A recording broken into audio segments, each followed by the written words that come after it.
आपको रिटायरमेंट के बाद मिला है 1 CR का कॉर्पस और आप जानना चाहते हैं कि इसे किस तरीके से इन्वेस्ट करें। सबसे पहले तो ये जानिए कि आपका फाइनेंशियल गोल क्या है। आपका फाइनेंशियल गोल टिपिकली होगा आपके मंथली एक्सपेंसेस को सपोर्ट करना थ्रू दिस कॉर्पस। सेकेंडली, आपका टाइम फ्रेम होना चाहिए to withdraw monthly expenses till your age of at least 85 years. Number 3, your risk appetite. आपकी risk appetite इस टाइम पर मॉडरेट ही होनी चाहिए क्योंकि आपके पास कोई मंथली इनकम स्ट्रीम तो है नहीं और ये कॉर्पस ही है जो कि आपको सस्टेन करेगा till your age of 85. Fourth, SWP यानी कि सिस्टमैटिक विड्रॉल प्लान। जिस तरीके से आप हर महीने एक सिस्टमैटिक इन्वेस्टमेंट करते थे अपने इन्वेस्टमेंट टेन्योर के टाइम पर, अब आप इस कॉर्पस से मंथली एक इनकम स्ट्रीम विड्रॉ करेंगे जिसे हम बोलते हैं SWP यानी कि सिस्टमैटिक विड्रॉल प्लान। अब आते हैं इन्वेस्टमेंट प्लान की तरफ। आई विल सजेस्ट कि आप अपने कॉर्पस को 2 पार्ट्स में डिवाइड करिए। पहला पार्ट आप एक्यूमुलेट करिए इक्विटी में। इक्विटी इसीलिए जरूरी है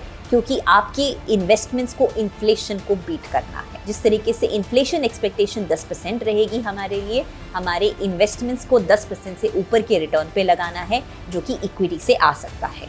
दूसरा 50% कॉर्पस रहेगा एक्यूमुलेटेड हाइब्रिड म्यूचुअल फंड्स में।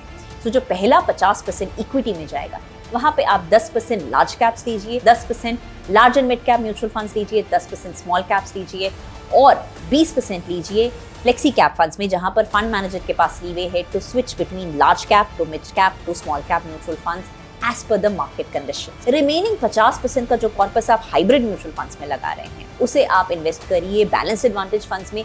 ये आपको वॉलेटिलिटी के टाइम्स पर आपके कॉर्पस को एक कुशन प्रोवाइड करेगा।